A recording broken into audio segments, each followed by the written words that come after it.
Vamos a comenzar la presentación.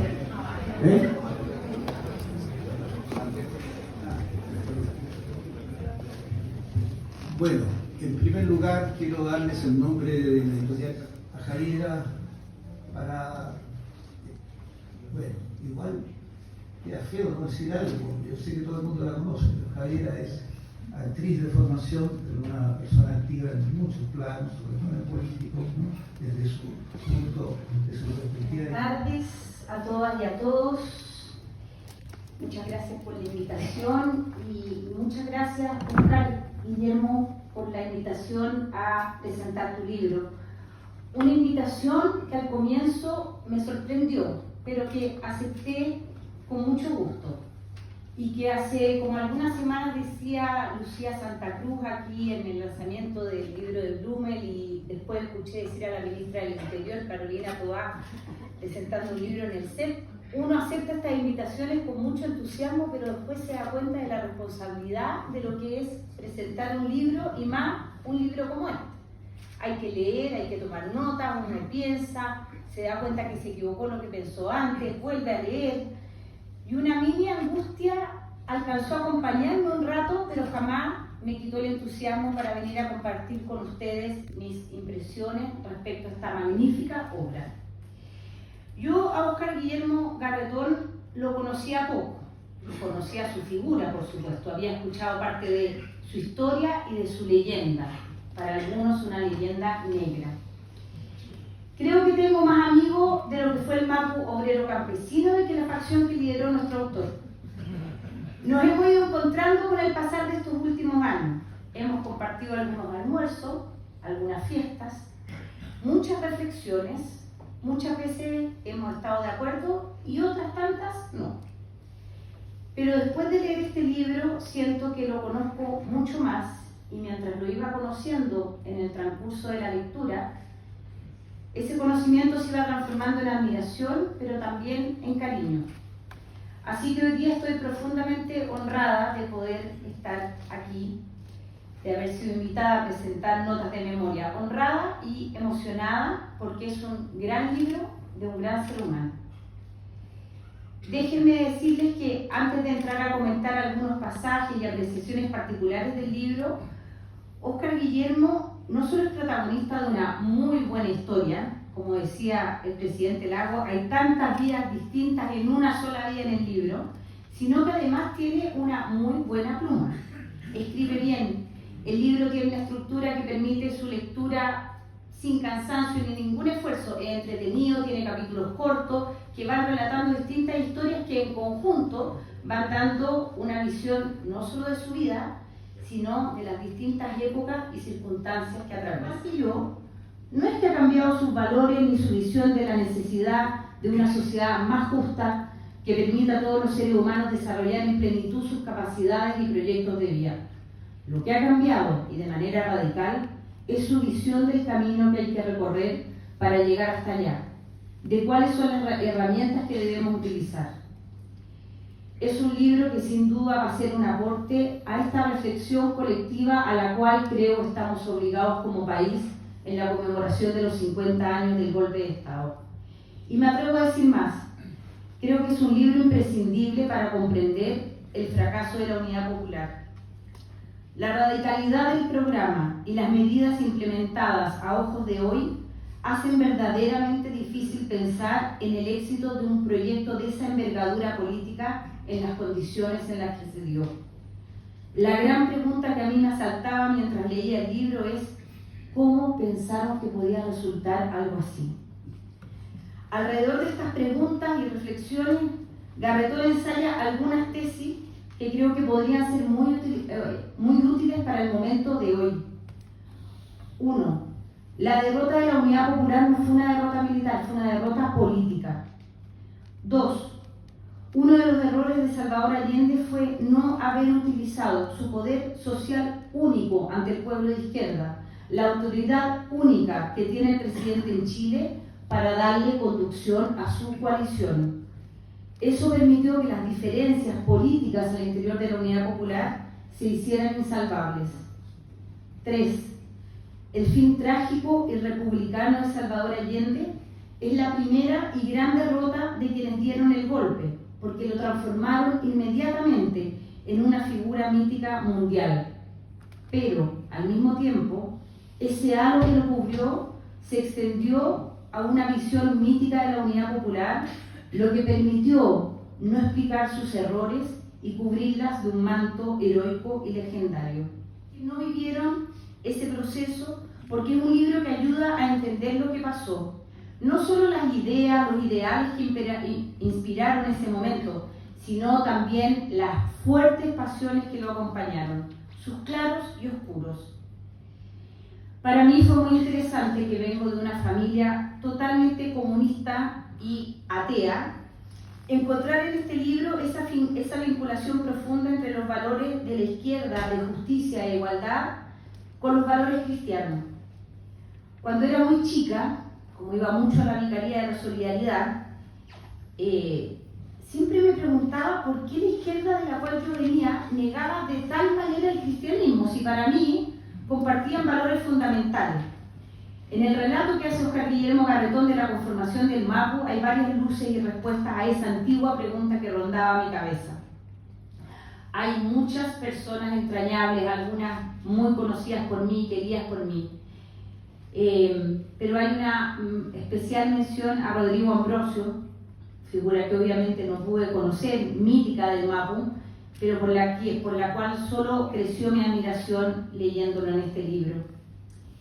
Es un libro también de amor a Salvador Allende.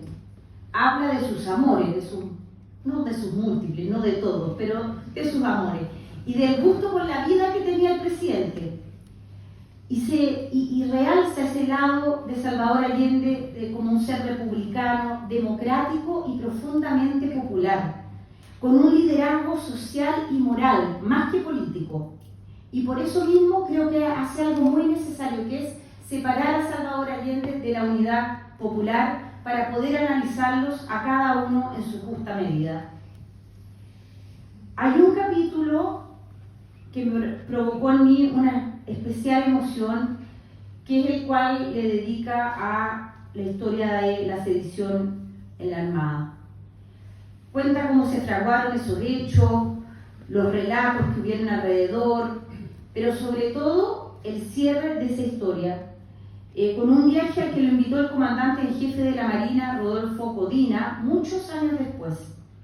En ese viaje hay un momento en que el almirante dice unas palabras, y permítanme leérselas porque creo que son más pertinentes que nunca en estos momentos. Comillas, dice el almirante: nos acompañan hoy personalidades y ciudadanos de nuestro país que vivieron la dolorosa experiencia derivada de un pasado que nos dividió y enfrentó en forma irracional, dejando huellas de las cuales no podemos sentirnos orgullosos y que de corazón lamentamos.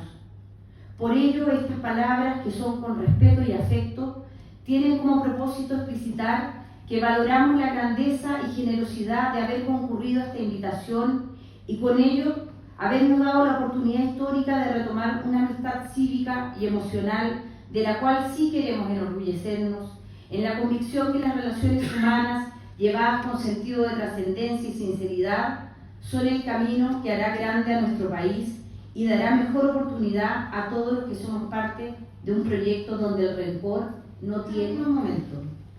Y también es un libro muy emocionante. Notas de memoria es un libro sobre la vida de Óscar Guillermo Garretón, pero también es un libro sobre nuestro país, sobre Chile, sobre el mundo, sobre los cambios profundos que hemos experimentado como sociedad. Es un libro apasionante porque va hilando las pequeñas historias, la microhistoria con la historia de las ideas, con la historia de las disputas políticas y los cambios culturales. Es una reflexión política que no escabulle ni los cambios de mirada, ni los errores cometidos, ni el contexto para entender por qué se hicieron o por qué hicimos cosas que hoy nos parecen a todas luces destinadas al fracaso. Pero sobre todo diría, y no sé si el editor esté de acuerdo, que es un libro de amor, del enorme amor que Óscar Guillermo Garretón tiene por su patria, por Chile, por su gente, del gigantesco amor por Virginia, su compañera por 40 años. Un libro de amor por su familia, un libro de amor por sus amigos, por sus compañeros de militancia, un libro de amor por Pilar, su compañera impulsora de este proyecto, un libro de amor por los distintos países y sociedades que lo acogieron en su largo exilio, un libro de amor por sus padres, por la música y la guitarra, su compañera eterna, por la empresa y por su desbordante energía creadora, por los trabajadores, por el tren. En definitiva, es un libro de amor a la vida y a las personas, y a la reflexión política, histórica, no con un sentido nostálgico, sino porque en esas reflexiones se encuentra la carne, la energía, el sustrato para seguir imaginando el futuro. Algunas palabras de sinceridad. Odio a la Javiera Parada. Me dejó la valla demasiado alta. Dicho eso, quiero partir agradeciendo a Óscar Guillermo por la invitación a presentar su libro de memoria. La verdad es que me emociona su confianza, aun cuando creo ser uno de los amigos que más lo majadereó para que escribiera este libro. La verdad es que me parecía un escándalo que lo siguiera postergando. De súbito, sin embargo, cuando yo pensaba que me quedaba bastante tiempo todavía para seguir pedaleando en banda, todos los astros, y desde luego Pilar Vergara, se alinearon. ¿Cómo me iba a imaginar yo que iba a ser la conmemoración de los 50 años del golpe de Estado, la ocasión que terminó concentrándolo en la escritura, con cierta urgencia, diría yo, durante varios meses?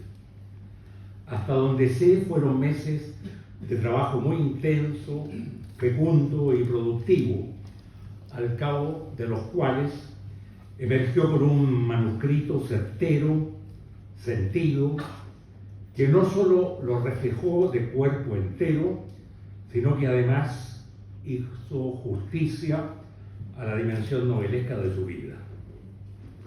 Por cierto, que también me complace compartir esta mesa con Javiera Parada, porque ella también sabe, como lo sabe Óscar Guillermo, el costo que entraña la autonomía intelectual y el coraje que se requiere para abandonar las tribus o las manadas, incluso las más entrañables, cuando en esas tribus o manadas tú ya no te reconoces. Dicho eso, voy al libro. La primera impresión con que me quedé después de haberlo leído es que Óscar Guillermo tiene más vidas que un gato. No lo digo por decir, lo digo casi como dicen esa gente del mundo académico que, no sé, se viste con cierta solemnidad. Lo digo como hipótesis de trabajo, porque leyendo estas páginas van apareciendo sucesivos garretones, asociados primero a la dirigencia del MAPU, luego a un cargo clave en el gobierno de Allende, Garretón como subsecretario de Economía y mano derecha de Buscovich, después en la Cámara de Diputados, Garretón parlamentario por Concepción, hasta que el golpe lo convierte en un prófugo, en el rostro y en el nombre del tercer chileno más buscado por los servicios de seguridad del régimen militar. Después vendrán el Garretón asilado, el Garretón exiliado, primero en Colombia, enseguida en Cuba, finalmente en Argentina. En ese periodo también aparece el Garretón de la renovación socialista, proceso que es largo, que supuso sucesivos desgarros y que ciertamente debe haber sido doloroso. Y como si eso fuera poco, está también el Garretón que con otra chapa y otro look volvió de incógnito a Chile, no una sino varias veces, al parecer, en plena dictadura. Bueno, de ahí nos saltamos al Garretón que regresa oficialmente al país poco antes del plebiscito del año 88, con un permiso provisorio del almirante Merino por 15 días, y que él aprovecha para quedarse indefinidamente, teniendo que enfrentar, eso sí, el proceso por sedición que le ve iniciado la Fiscalía Naval y que lo estaba aguardando intacto y fresco como una lechuga desde el año 1973. Uno se pregunta, ¿es el mismo Garretón o es otro? Vayamos aprendiendo. Nada de alternativas excluyentes funciona mucho respecto de la vida de Óscar Guillermo, porque es el mismo y es otro. Las dos cosas juntas y sucesivamente. Díganme si hasta aquí esto no es una saga novelesca de un escritor probablemente demasiado imaginativo y demasiado prendido. Después vendrán otros Garretones más: el hombre de empresa, el hombre del metro, el hombre de Telefónica, el hombre de Puerto Ventana, el hombre de Llanza, el hombre de la Fundación Chila y el de FEPASA, la empresa privada del ferrocarril de Calca. Sí, en todos esos casos la dialéctica se repite, es el mismo y es otro, es el mismo y es otro el que se sale del Partido Socialista, es el mismo y es otro el que entra amarillo, es el mismo y es otro el que no se quedó callado para el estallido, es el mismo y es otro el que continúa analizando la contingencia en las columnas que escribe para la tercera toda la semana. Díganme si todo esto no es para dejar con vergüenza ajena incluso a un gato de 7 vidas. Así todo, hay dos maneras de leer el libro de Óscar Guillermo. Una es como se leen todos los libros de memoria, como los recuerdos y testimonios de un narrador que fue haciendo su vida a la medida de sus propósitos, a la medida en que sus propósitos lo movieron, lo direccionaron, y también a la medida en que las circunstancias, ¿no es cierto?, le permitieron llevar a cabo esos propósitos. Según van corriendo las páginas en el libro, el lector le concede o le resta credibilidad al autor. Son las reglas del juego del género autobiográfico. Esta es la lectura que nos permite dimensionar qué tan obstinado, qué tan persistente, qué tan leal, qué tan astuto, qué tan pícaro, qué tan rápido fue Óscar Guillermo para adaptarse al entorno en que él estaba viviendo. Pero este libro también puede ser leído como el diario de un sujeto que vivió en un país enloquecido e inconstante, que pasó de una democracia imperfecta y sobredimensionada en términos de expectativas, como era la que teníamos hasta los años 60, a la experiencia de una revolución marxista que nunca alcanzó a encuadrarse formalmente en el modelo de la dictadura del proletariado, experimento que, como todos sabemos, se desestabilizó a muy corto andar, lo que le pavimentó el paso a otra dictadura, ya no del proletariado, sino de Pinochet, que tuvo inicialmente una base de apoyo ciudadano no menor, apoyo que se fue perdiendo en función de los desafueros políticos y de las adversidades económicas, hasta que en el momento probablemente más oscuro de la historia política chilena, un proceso de transición sellado por el acuerdo de grandes enemigos del pasado, el acuerdo de la izquierda con el del Sancho político, ofreció una puerta de salida exitosa al país que se tradujo en los mejores 30 años de la historia de Chile. El problema es que el asunto no terminó ahí porque por las razones que sean, porque la gente quería ir más rápido, porque se perdieron las ganas y se perdió el aura, porque la desigualdad no bajaba en función de las expectativas, porque el modelo fue perdiendo aceite, porque en realidad ya nos habíamos comenzado a aburrirnos.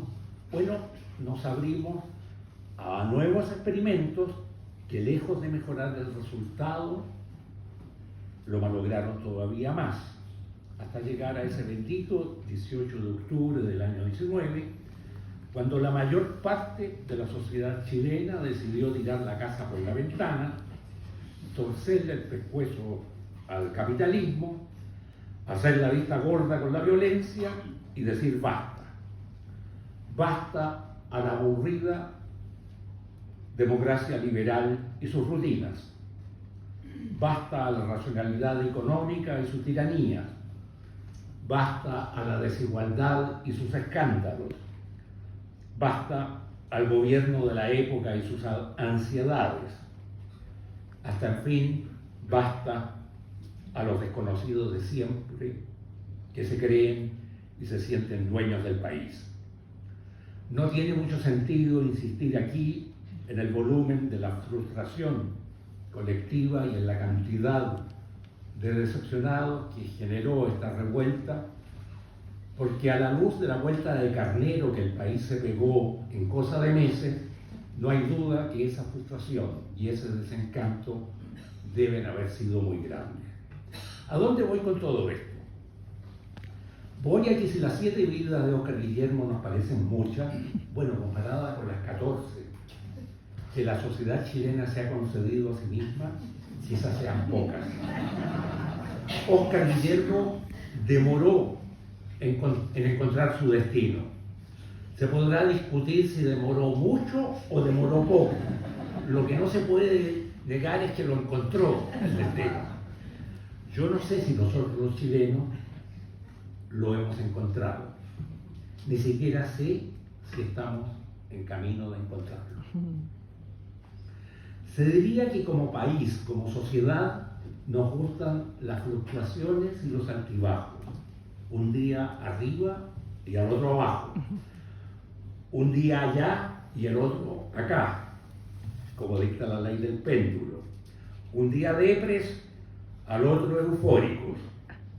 Si esta inestabilidad no es inmadurez, y está claro que lo es, porque como sociedad vaya que nos falta vida interior y cocción histórico-cultural, significa posiblemente que el fenómeno es mucho peor, es su desarrollo. Los economistas no mintieron cuando explicaban el subdesarrollo en términos económicos. La verdad es que el problema es mucho más serio. Es cultural, es político, es mental. Pues vamos mejor al libro porque no quiero deprimir a nadie.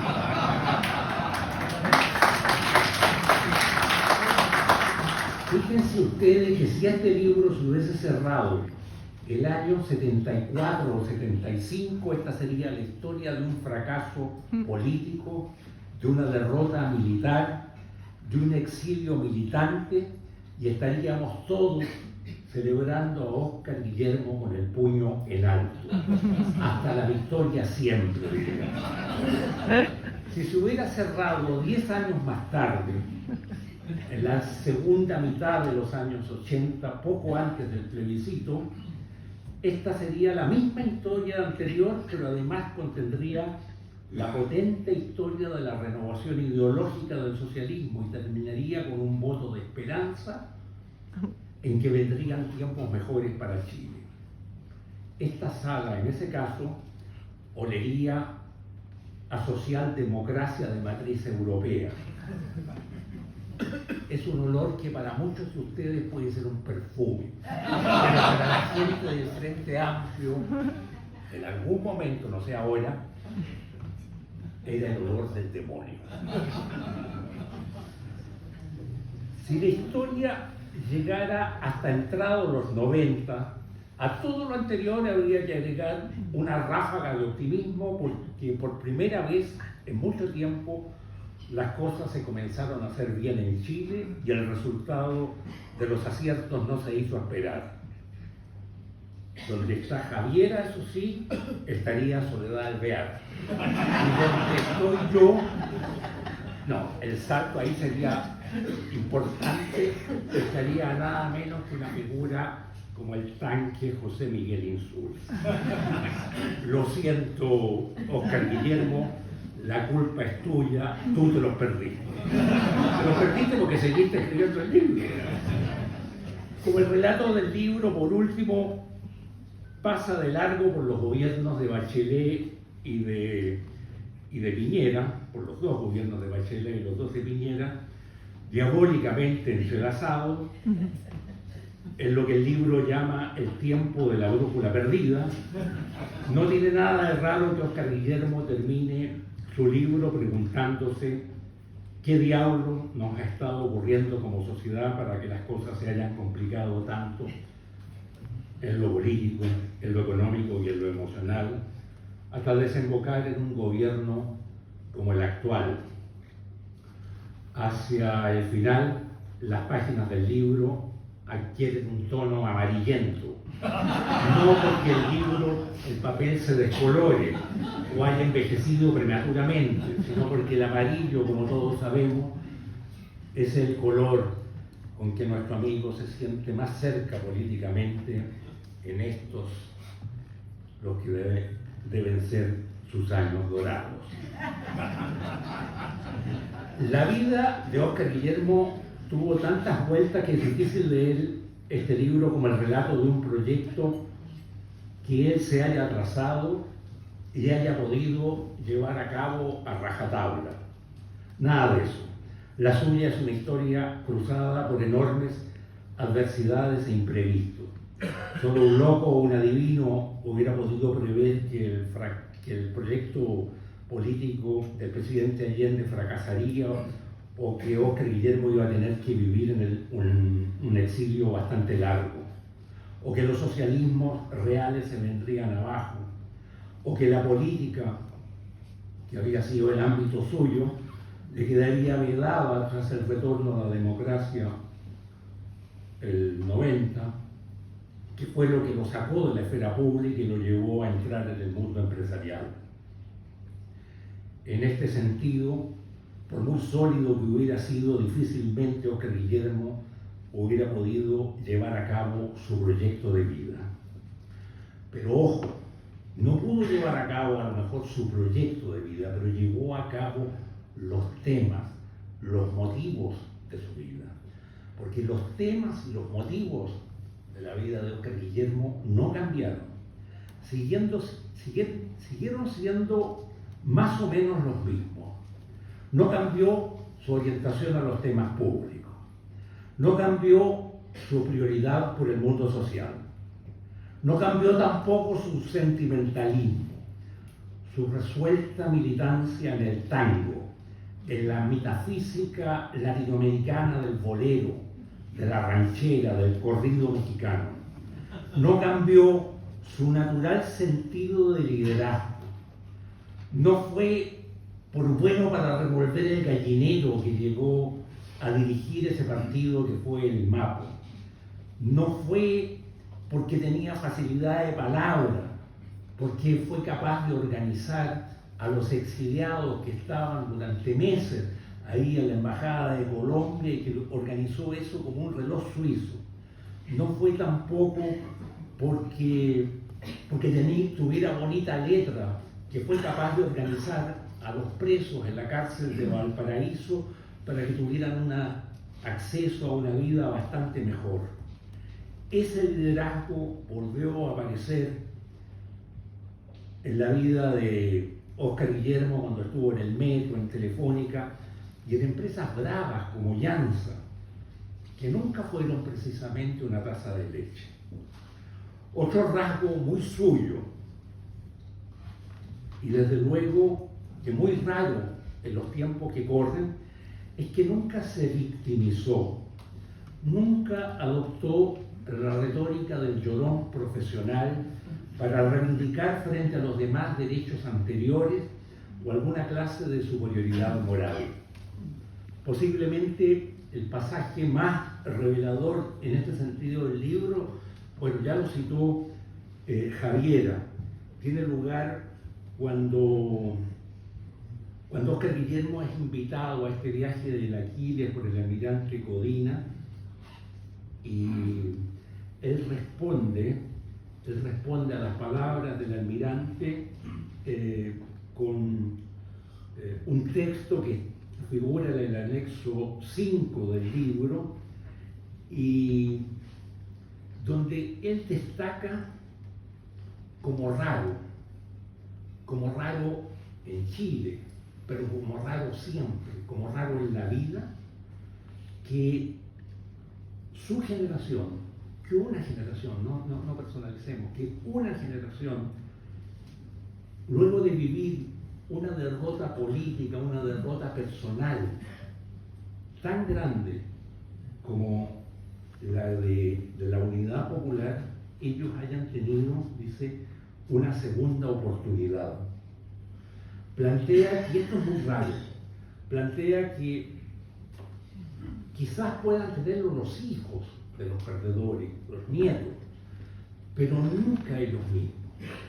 Eso a uno lo hace recordar esa frase de Scott Fitzgerald, que decía que América no daba lugar para no era una tierra para segundas oportunidades. Bueno, en el caso de la generación de Óscar Guillermo lo fue. Y dice, para mi generación tuvo esa gracia excepcional de tener esta segunda oportunidad, y creo que esta vez, en función de la lección aprendida, nos hemos esforzado por hacerlo. Darse no solo una vez, varias veces. Tuvo que aprender a mirar el mundo con otros prismas. Algunas veces perdió, otras ganó. Tuvo que programarse y tuvo también que improvisar. ¿Quién es uno para decir cuándo acertó y cuándo se equivocó? Yo lo tengo claro para mí, pero una cosa es lo que piense yo y otra es lo que piensa Óscar Guillermo, y otra muy distinta a lo mejor lo que piense cada uno de ustedes. Al final, y con esto termino, los libros de memoria califican y nos gustan por un asunto que es muy anterior a nuestras divergencias o convergencias con el relato. Los libros de memoria califican sobre todo por su sinceridad, por su coherencia interna, por la coherencia que mantengan con el carácter, con las convicciones, con el corazón de su autor. En un país inconstante, este es un libro intenso, porque Óscar Guillermo es intenso, es apasionado. Este es un libro revelador, porque Óscar Guillermo no se oculta, y es un libro muy sentido, porque para él los afectos son tanto o más importantes que las ideas, cosa en la que yo no puedo estar más de acuerdo.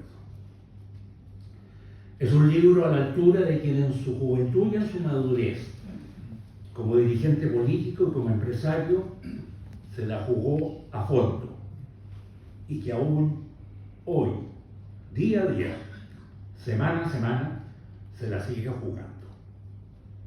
Muchas gracias.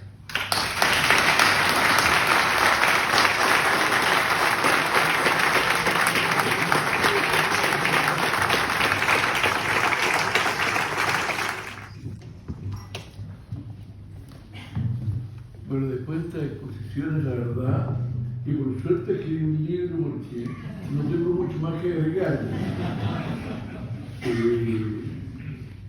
En ese sentido, no esperen mucho de estas palabras, digamos, lo principal que quería transmitirles está en el libro, ¿no?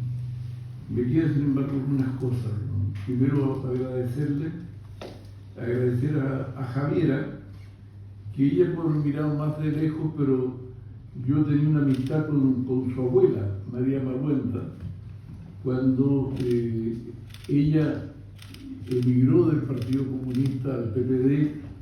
Nosotros estábamos también en ese tiempo en lucha por el PPD, ¿ya?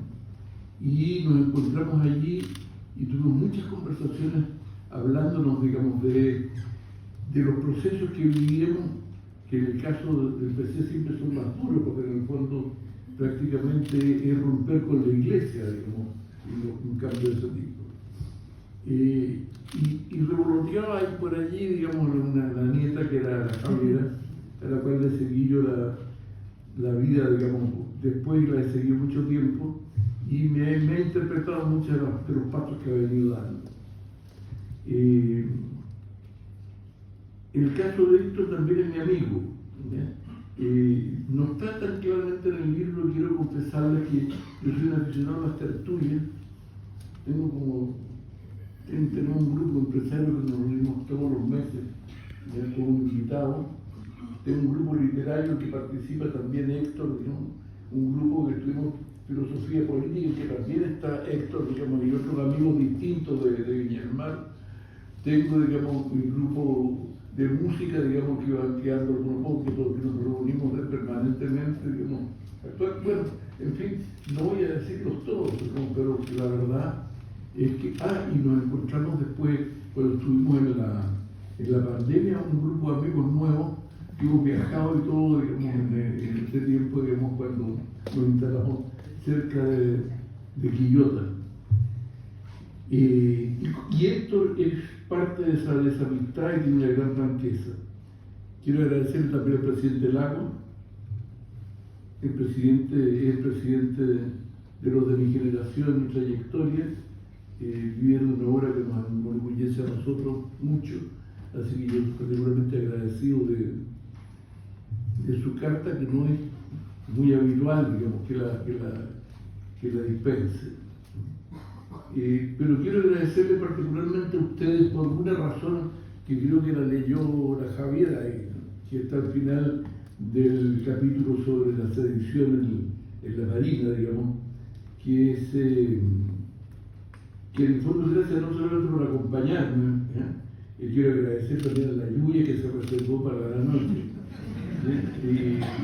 sino que gracias a todos ustedes, digamos, por estar aquí, por una particularidad que a mí me importa mucho, y es que no es una asamblea militante, sino que es una asamblea absolutamente transversal. Hay gente de la política, hay gente de la empresa, hay gente de la cultura, del arte, hay gente de derecha, gente de izquierda, gente de centro, y en ese sentido, en un país tan polarizado, el lograr convocar a esto es una cosa que aún le abre muchas esperanzas de la posibilidad de reencuentro. O sea, esta sala para mí tiene un valor de esta presencia diversa de todos, que al final puede ser una expresión pequeña, en menos de la diversidad de Chile, digamos, que tiene que encontrarse, digamos, y que le ha dificultado mucho poder hacerlo. Yo creo que hay que recordar que Chile prosperó cuando tuvimos una democracia de acuerdo, y me hace optimista por el futuro ver experiencias como esta. Más de algunos me ha preguntado, por eso quiero mencionarlo, ¿qué hace la guitarra en la tapa del libro? Algunos creían que una especie como de indirecta y otra cosa con guitarra, digamos. Pero no es así, digamos. Quiero explicarles que la guitarra no solamente es probablemente la más larga presencia en mi vida, digamos, porque estuvo conmigo mucho antes que me casara, mucho antes que crecieran mis hijos, mucho antes que conociera a Pilar. ¿Ya? Ha sido mi compañera de mucho tiempo y ha sido una compañera que además me ha llevado, ha tenido que ver con mis caminos también. O sea, yo cuento, digamos, cómo yo llegué, digamos, a la parroquia universitaria por la guitarra. Yo estaba en la comunidad de los Sagrados Corazones, los padres franceses en mi escuela, ¿ya? Y estaba medio incómodo porque sentía que no estábamos haciendo nada que a mí me motivara mucho, digamos, en eso. Y quería tener una motivación más lo social. Y de repente llegaron a preguntar si había alguien que se quiera hacer cargo de la parte cultural de la parroquia universitaria. Y me preguntaron a mí porque yo tocaba guitarra y cantaba, y entonces por ahí llegué yo entonces, en el origen también de mi vinculación con ese mundo, que fue un mundo que pasó por allí, llegó a las Pebucas, a la toma de la universidad, y después siguió en el Mapo, la guitarra estuvo en el origen. Estuvo también en toda mi vida en los conjuntos de guitarra. Aquí está otro de los compañeros de esos conjuntos que en los festivales universitarios de la canción cantamos, tenemos unos discos, hay un par de fotos de ese tiempo allí, y también en la empresa. Debo decir, mi primera actividad como presidente de una gran empresa fue cantando, aunque me parezca raro, porque había subido recién en Telefónica que fue un terremoto, que alguien, digamos, con mi currículum histórico asumiera como presidente de Telefónica, era una cuestión absolutamente impensable. Y cuento ahí, digamos, relato los desagrados que mostraban algunos de esos fofas cuando yo llegaba a las reuniones de una empresa que era de las más grandes del país, que tenían que darme el asiento en la empresa en la mesa número 1, cosa que en realidad era un desagrado para todos, digamos. Pero fuimos, digamos, conociéndonos en eso y en Telefónica. La Junta de Fiestas son en abril, el 2 de mayo era la fiesta de las operadoras, que en ese tiempo eran como 2000. ¿Ya? Y había una fiesta en que era una especie, yo decía yo, como de martes femenino masivo, y con licencia para matar, digamos, todo disfrazado. Y yo llegaba a entregar mi primer saludo como presidente de la empresa a ella. Y en el momento que subo al escenario con un papelito, digamos, a dar saludo, por la otra punta del escenario entra un ejecutivo de Telefónica que lo reconozco, que había sido miembro de otro de los conjuntos que habíamos competido en los festivales de una canción, y se le pone a quitarle la mano. A partir de eso, obviamente, no hay ninguna posibilidad de que hiciera el discurso, sino que el público exigía que cantara. Y con otro amigo de Concepción que me avisó finalmente que no había podido estar, que Nivaldo, el hijo no había podido estar. Nivaldo Mochati me había acabado de contar de un autor español que yo conocía, pero lo había oído sus canciones, que es Joaquín Sabina, y me mostraba riéndose la canción, que se nos dieron las 10.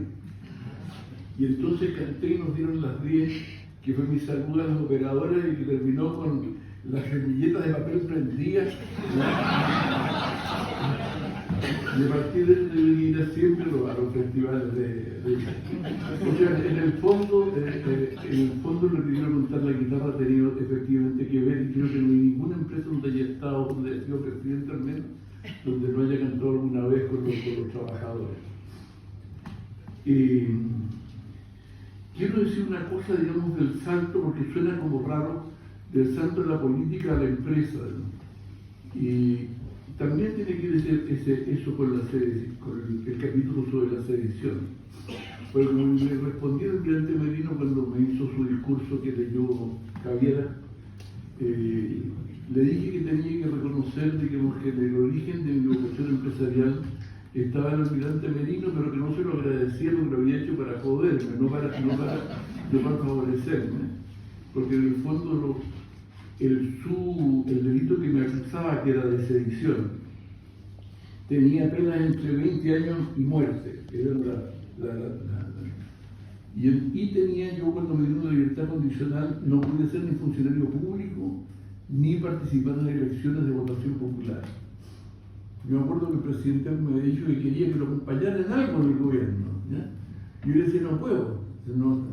Y ahí inventaron el metro, que era una sociedad anónima, que no era funcionario público, pero al final, digamos, quien me llevó al mundo de la empresa fue él. Y yo diría que tenía dos cosas: uno, una fascinación por la empresa en mi experiencia en Argentina, y segundo, también una cierta cosa, no me la va a ganar, ¿no? O sea, no me va a dejar fuera, ¿ya? Para que yo, digamos, fracase en esto, y se dio la posibilidad, digamos, gracias a los equipos con que he trabajado, de poder hacer un trabajo, digamos, que me ha llevado no solamente a una, sino que a varias empresas y también a varios emprendimientos más pequeños, pero también muy satisfactorios. Este libro no busca un relato minucioso de mi vida, ¿no? Sino de aquello que me ha dejado huellas más significativas a mí.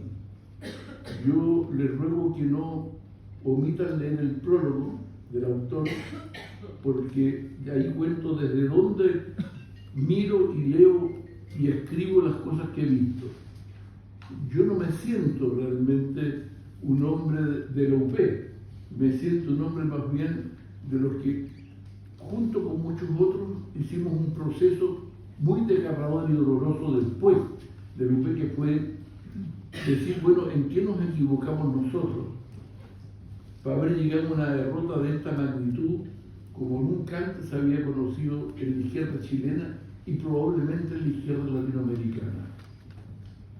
Por lo menos si uno toma conciencia de muertos, exiliados, desaparecidos, torturados y años de luchas de la izquierda chilena por determinadas metas que todas desaparecieron arrasadas en el momento de la victoria. Y entonces, digamos, hacernos esa pregunta, que es muy doloroso, ¿ya? No es fácil hacerlo, es más fácil decir que es culpa de los otros lo que ocurrió. Fue para nosotros, digamos, un camino para encontrar las posibilidades de salir, yo diría, de un mundo progresista fracasado, digamos, en sus luchas, digamos, guerrilleras en América Latina, sembradas de sangre joven por todos lados, y fracasadas para peor en los poquísimos casos en que lograron ganar, como ocurrió en Cuba, en Nicaragua o en Venezuela. Y en cambio, diría, fue para nosotros una cosa muy importante poder encontrar ese camino, compartirlo con la democracia cristiana que había sido su adversario y que también comprendió, yo creo, que eso no podía seguir así, y poder construir, digamos, el que fue el proceso de concertación, que no fue un proceso solamente nuestro, digamos, sino que fue un proceso también con el mundo de derecha, que lo diga así puede parecer escandaloso para algunos, pero la verdad que creo que en el fondo no solamente fue lo que nosotros hicimos, sino que la capacidad de construir un país dispuesto al acuerdo para poder salir adelante en las cosas que nos interesaban a todos. Y eso probablemente es lo que he hecho más de menos yo después, digamos, de eso y particularmente en el último tiempo. Eso está muy expresado en el prólogo del libro, digamos, que yo diría en la introducción. Hay dos capítulos que no tienen que ver, digamos, con la cronología.